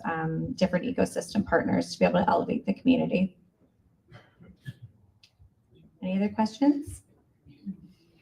All right, let's give it up for the.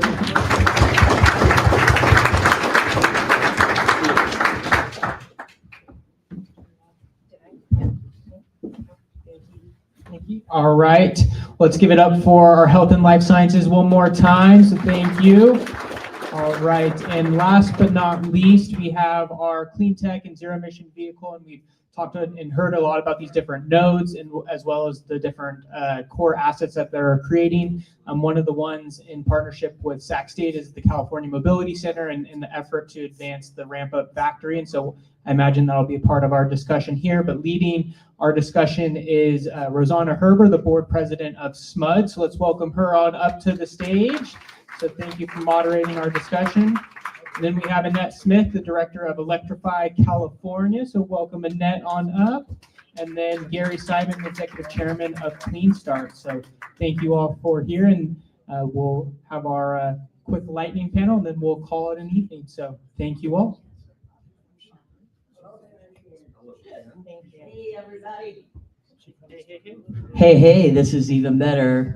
Are you still awake? Come on, have you had enough to eat? There's plenty of stuff out there. I'm Rosanna Herber, and I'm the SMUD board president, and I am so excited to be here for so many reasons. First of all, I'm one of those people who doesn't know a lot about entrepreneurism. And so now I have a whole bunch of information I can share with others. And the other thing that I want to say is, you people who are entrepreneurs, you are the angels of the world. I could not do what you do. And so give yourself a pat on the back and a round of applause.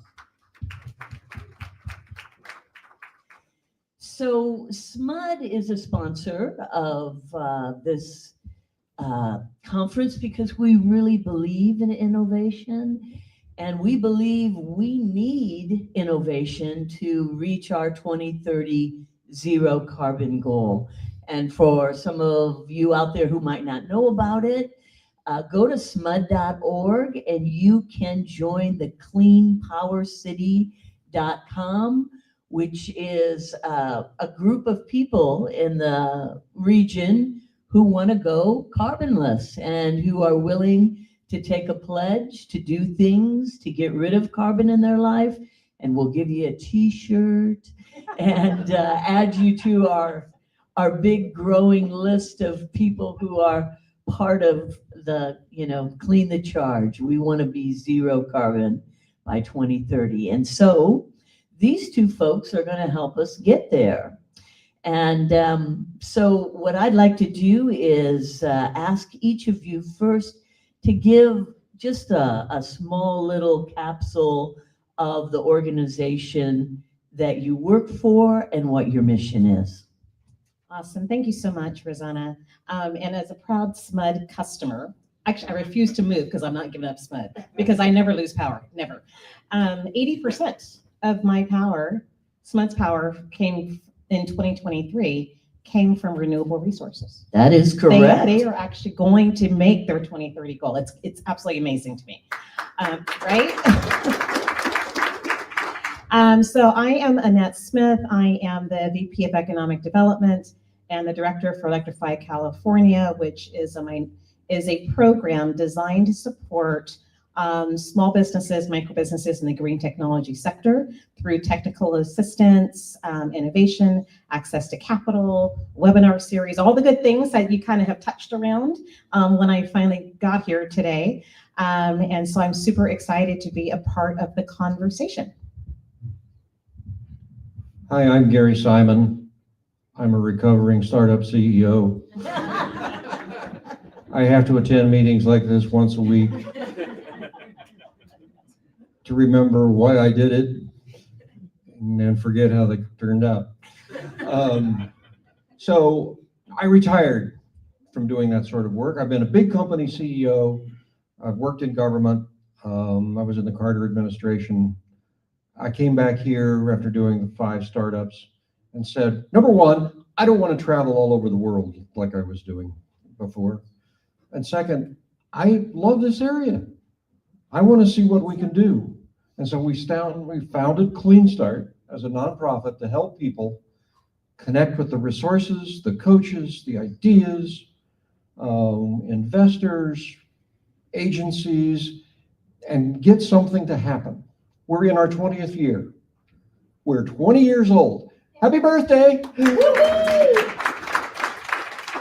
So one thing that we started was to try to create such a large and successful group of innovative clean tech companies here that they can't get squashed like a bug. All right, so we have grown that sector over our 20-year history by a factor of 5. So it now represents over 7,500 jobs and over $3 billion a year in revenue. Within that, thank you, $2 billion companies have been created. One out of UC Davis Big Bang, and that's Origin Materials, and another that started in business under a different name about the same time we started Clean Start. I think this is President Trump.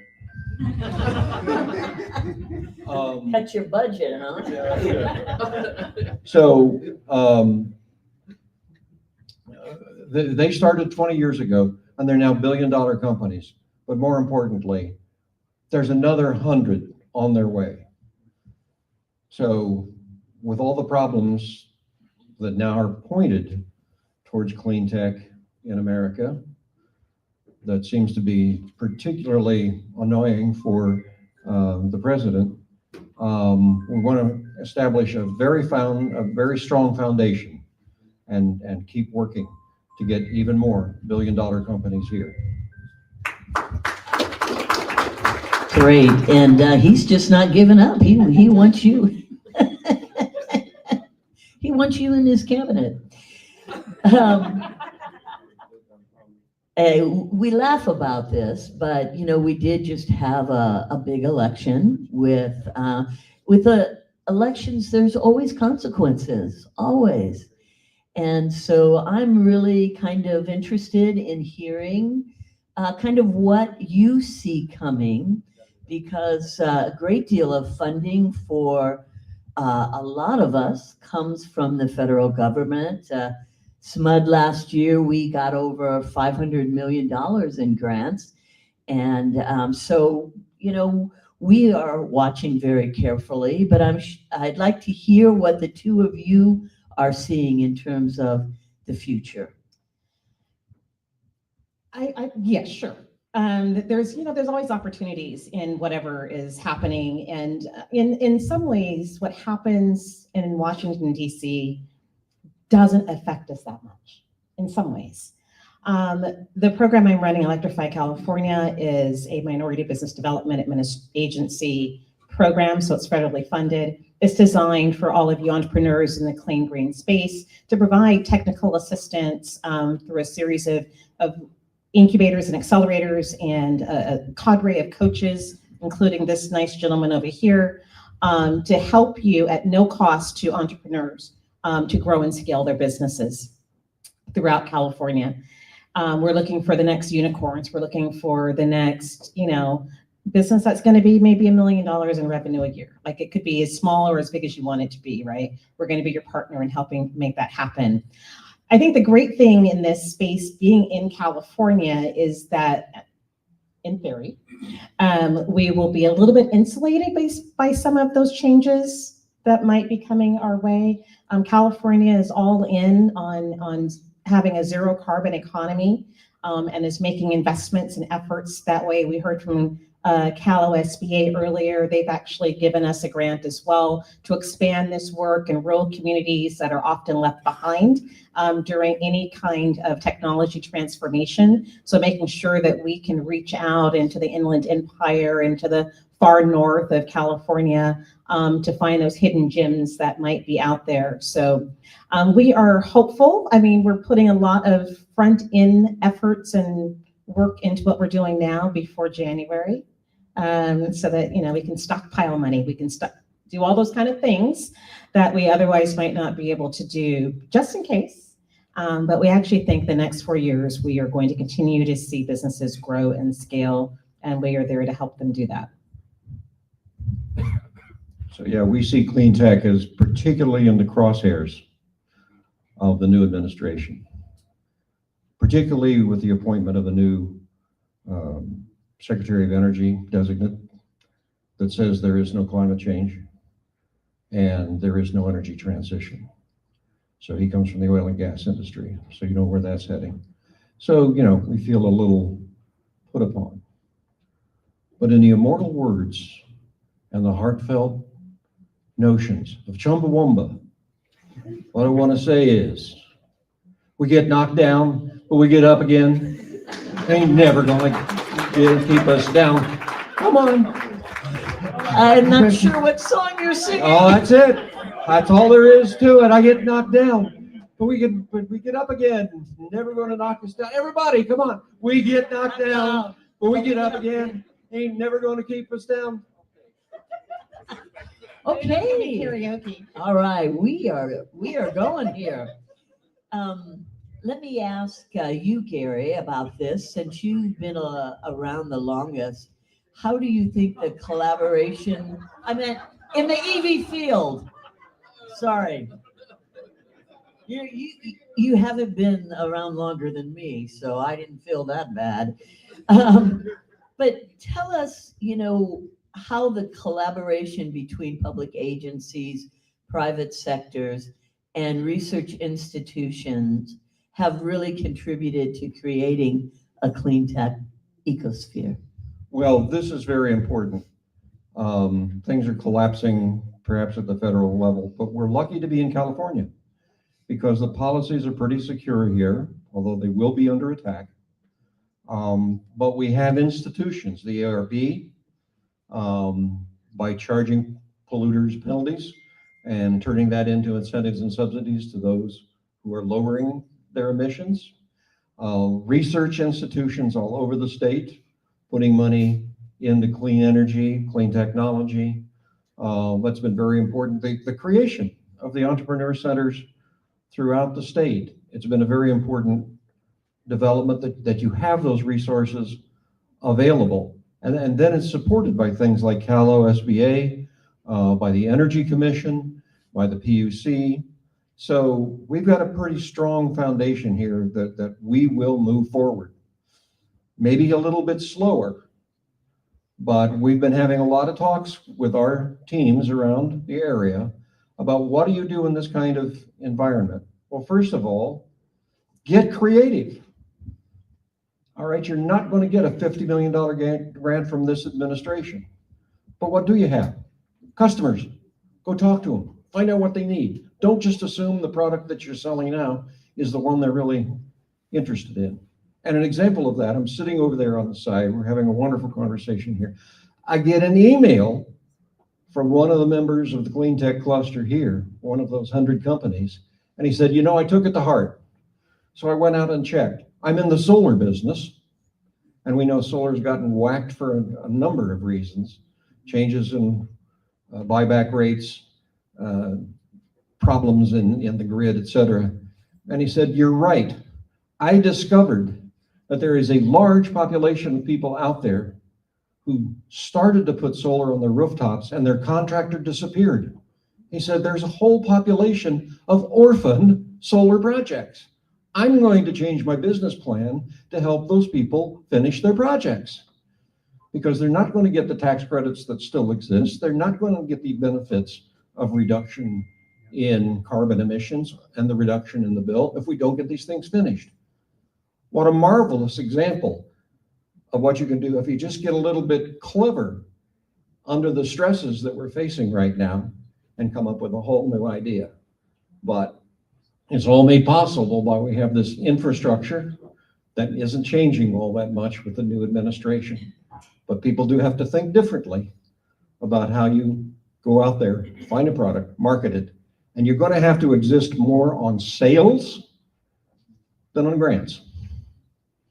So figure out something you can sell, whether that's consulting services, your own time, a change, a pivot in your business, or maybe it's some product that you were thinking about doing, but you thought it was too small. Now, all of a sudden, it seems like it might be a little bit easier to get to market. So it's all of that kind of thinking that we think has to be applied in this stressful situation. But we're so lucky that there are still a lot of resources available in the state to take advantage of when you come up with that new idea. Well, and wouldn't it be nice if there was like a center for innovation that might be able to help with that? Like one here in Sacramento? Possibly, that would be a good idea, right? Yeah. So use your resources. I think, I'm a native of California, so I'm a little bit arrogant about that. I get mad if there's any state who does anything better than us, because we're California, damn it. And we lead the way, right? No matter what it is that we're doing. And we can lead the way in this space as well. That's why I said, regardless of what happens back there, and who might be in charge, we are the 5th largest economy in the world, and we need to act like it. And it's a global economy. Just because there's some fools in DC, people who don't believe what's happening is happening right in front of their very eyes. We'll say that. When it was 100 degrees in October here, and we had the most hurricanes than we've had in a while. But people who want to pretend it doesn't exist, but there's other countries that you can sell to, right? Start looking at your exports. Where are those sales that could be not here, right? Could be someplace else to expand your business. So you don't let what happens in Washington, good, bad, or otherwise, however you may feel about it, it should be a non-factor in the success of your business, right? You should be able to figure out how to pivot, how to find the resources, whether it's through Clean Start, Ag Start, the Electrify California, whatever program, pick one, anyone, all of them. I would reach out to all of them just to see who could help me the most.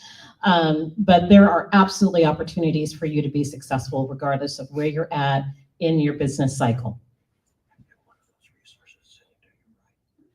And one of those resources is sitting here to the right, because SMUD does a lot of investments in small business. Their small business utilization is fantastic, and their resources for small businesses is amazing. And what else was I going to say? It's going to be amazing. Hold on.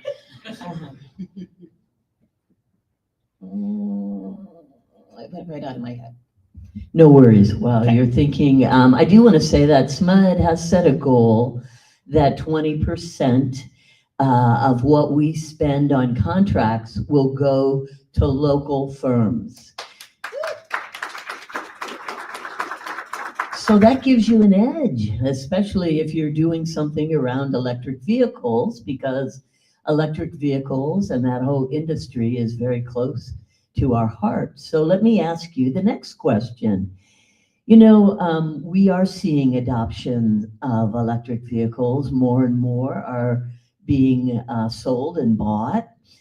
One thing, though, that is a question that comes up a lot when I'm out and about in the community is the infrastructure to support electric vehicles. What do you think we need to do in the Sacramento region to infrastructure-wise to promote more use of electric vehicles? I think that we've had those same conversations and questions. And that statewide, California needs about 250,000 public EV charging stations. As someone, I don't currently have an EV, I have a hybrid. But as someone who drove an EV for a number of months while my car was in the shop, I can tell you range anxiety is a thing. It really is when you get to like 1 mile left, right? Because the charger you were going to was out of service. You had to go to the next one 20 miles down the road. And you have 1 mile left. So that's an issue. We do need some public investments, some public-private partnerships to invest in the infrastructure. I think we also need to invest in supporting innovation in charging stations. We have one client who has developed, actually he's got his kiosk over on Del Paso Road, who's basically, it's a kind of a charger in a box, and he can make the pipeline as big or as small as you want it to be. You can charge a bus, you could charge a car, and it's solar powered, and it can stand alone, right? So that's going to help fuel EV charging in rural communities or in the far north, right? Most of California is rural, and we don't really think about that. And we have an unstable power grid. So how can we use some innovative technique like that to help solve some of those issues as we expand EV adoption? Why the infrastructure hasn't, our state, we do some really great things. Sometimes though, we have these great ideas and we want to be zero carbon and we want to go all in on EVs and we're going to give you all these resources and support to make that happen. And then we don't think about, oh, but wait, what happens? We don't have the infrastructure. And so we've done a great job at incentivizing people to buy EVs. Even on the secondary market, there's some things that are going to be coming out the next year and a half that's going to make that even easier to adopt. And we haven't done a good job at thinking about, like, well, what does that infrastructure look like? What do we need it to be? Anything to add to that? So the thing I will add to that, and to your comment of a generous program for buy local, I would like to see SMUD in particular create a program not just to buy local, but to try local. There's an awful lot of innovation going on where people just need an opportunity to put their very innovative mobile charging system into multifamily structures and solve the problem of charging in those situations. To encourage people to say, if you want to build a fast charging station, here's 12 places in Sacramento where, it would be easy for us versus, I don't like that rock, bring me another rock. Make it easier for people to try that sort of stuff out. I see dozens of innovations around here that would make big dents in the infrastructure problem, but they need that little boost to give it a try and see if it doesn't work. They'll learn a lot, probably modify the product, and maybe then you can get around to purchasing the product at the end of the day. But we have a whole group of companies that have gotten some money, they've got some investment, they have some early sales, and they're stuck at what we've begun to call the second valley of death, where it's actually, you need $5 million, $10 million to do a substantial demo to bring this to market. And it's that try local aspect, I think, that would make a lot of gains in solving a problem. If you say, here's the problem, bring your solutions, we'll give it a try. Well, I think too, the price point for most EVs right now lends themselves to someone who's able to charge at home, right? So you don't have a lot of adoption from people in different socioeconomic status. What we really need, and I'm sure many of you in this room are too young to remember this, we need the YUGO of electrical vehicles. Right? You all remember the YUGO from the 80s? It was like $5,000. You can go, I can go, but we can't go together because it couldn't literally carry us up a hill together. We need that kind of, like a $20,000 EV. It doesn't have to go very far, maybe 150, 200 miles, right? For people who live in the urban core, who live in multifamily housing, who can't just roll into their garage and plug in, right? So until we, and maybe there's someone out there who might, I don't know what y'all are doing, but might want to work on a car like that, right? That's really what we need to get that kind of mass adoption for EVs. Once we can make it more affordable for people, then your demand is going to increase for the infrastructure, which will then have to happen to meet it. So, yeah. We actually have $10,000 and $15,000 electric vehicles. Right. They're used. You got to get over the throwing away the vehicles that are still good, and we need enough technicians to fix them, upgrade their range, but we have those vehicles out there. But there is a perception that if you do something in electric vehicles in communities, you always have to buy a new one. You do not. However, we do have to end because we gotta eventually get out of this room. Oh, but wait, And but we haven't talked about the mobility center, which is where they're doing actual job training for people who are going to repair those EVs. Sorry. no worries. Cameron, do we have time to? Quickly on that one, and then Okay, please, quickly. Yeah, there's a company out of LA that they have partnered with Charger Help at the Mobility Center to do exactly that, to train people on how to work on EVs, how to repair them, how to keep them running. We have a client at Electrify who has figured out how to refurbish the batteries for the cost of like your core, like if you just change a regular battery. You can do that, and so it doesn't cost you $10,000 to get a new battery for your car. So there is innovation happening in that space, in the used vehicle EV space. So, you know, if you want more information, I'm happy to share that with you. It's Orville is doing a great job out there at the Mobility Center, and really hopeful that the people that are going through training will either start businesses, we talked about entrepreneurship, and or will be able to find employment on the repair side. Great. Well, thank you very much. Thank you, Cameron. Thank you all for being here. And I hope you learned something today.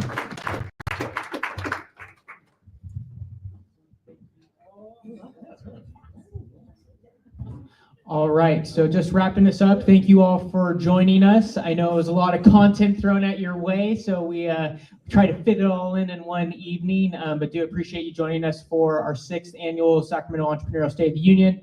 Tomorrow, we're back here at 10:30 for becoming an AI orchestrator, and then we also have a discussion on the circular economy. And then we'd love for you to come join us for Startup Happy Hour at Limelight on Alhambra. And then if you are interested in some speed mentoring, 1 million cups, and then the AngelCon pitch event, that's taking place on Wednesday. And then Thursday, we have a whole set of other resources. So feel free to just type in GEW SAC, and you'll get hit up with all of the great resources there. So thanks for being here and being a part of the discussion. And thanks for all of our moderators and speakers. And I'll see you about the ecosystems. Thank you all.